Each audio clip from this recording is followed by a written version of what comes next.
Sifuna's removal by the ODM National Executive Committee has stirred controversy. The party cited allegedly indiscipline and breaches of internal rules, but insiders say the decision only affects his role as Secretary General and not his membership.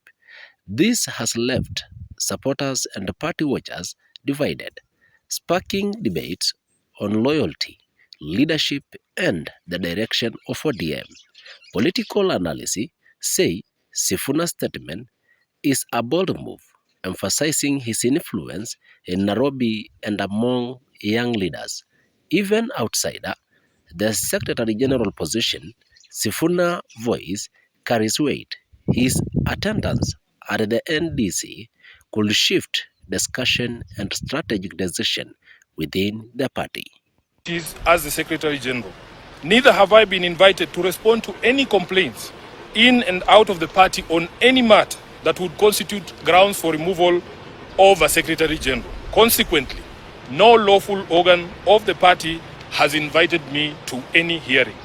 Indeed, as far as internal differences in opinion go, my only crime is that I have refused and I oppose any plans and schemes within the party to support President William Ruto's re-election, because I have held and continue to hold the firm position that this country cannot afford another 5 years of this expensive, divisive, incompetent, and disastrous Ruto misadventure.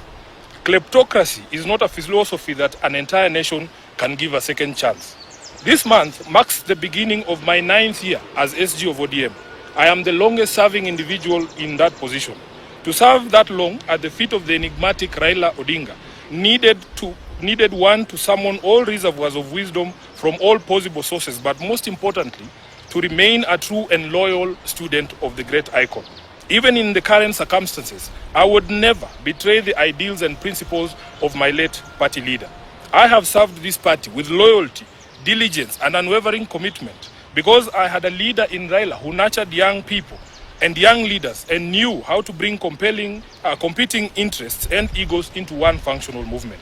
Together, we have defended the Constitution, strengthened internal party structures, and safeguarded the voice of millions of Kenyans who believe in social justice and accountable leadership. My record speaks for itself, and it always will.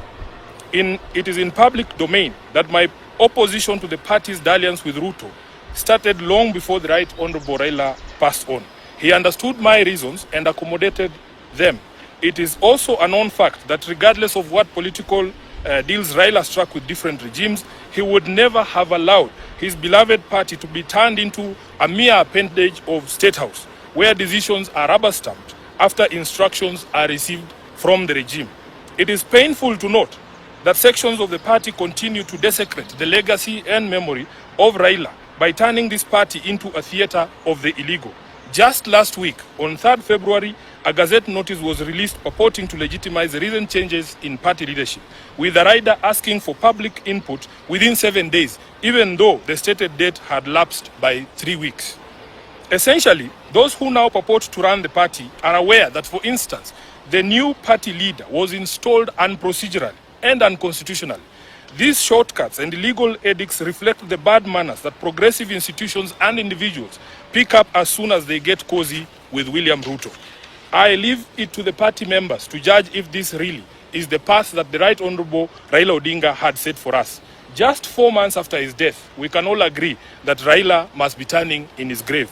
In recent times, many respected personalities within the movement have reached out to me and the rest of the leadership, seeking a middle ground of unity, at least until the National Delegates Convention is called.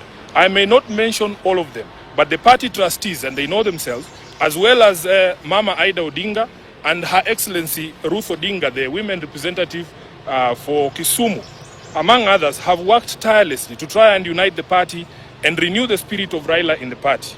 But it seems the rest of the leadership, answering to instructions from elsewhere, has been unable to embrace dialogue.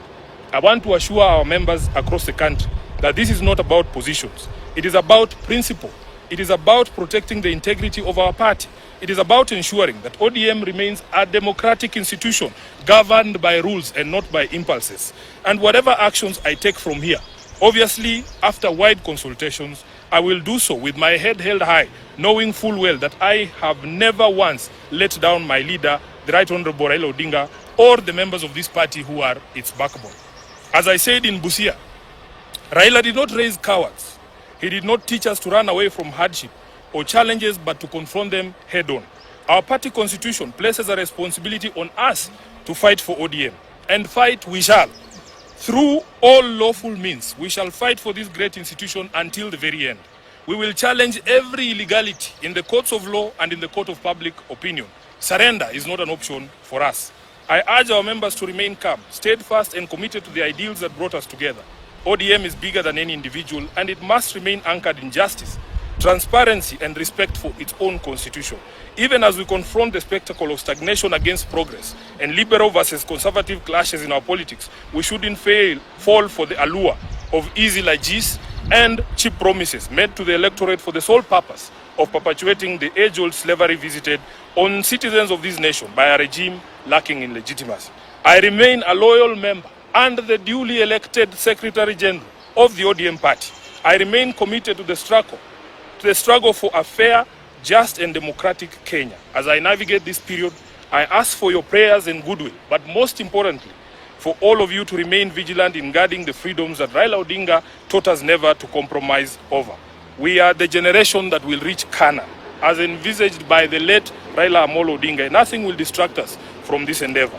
I am grateful to all of you for all the messages of support, and I want to assure you that we will be back to the grassroots, bigger and more energized, beginning this Sunday in Kitengela. Thank you very much, and God bless you.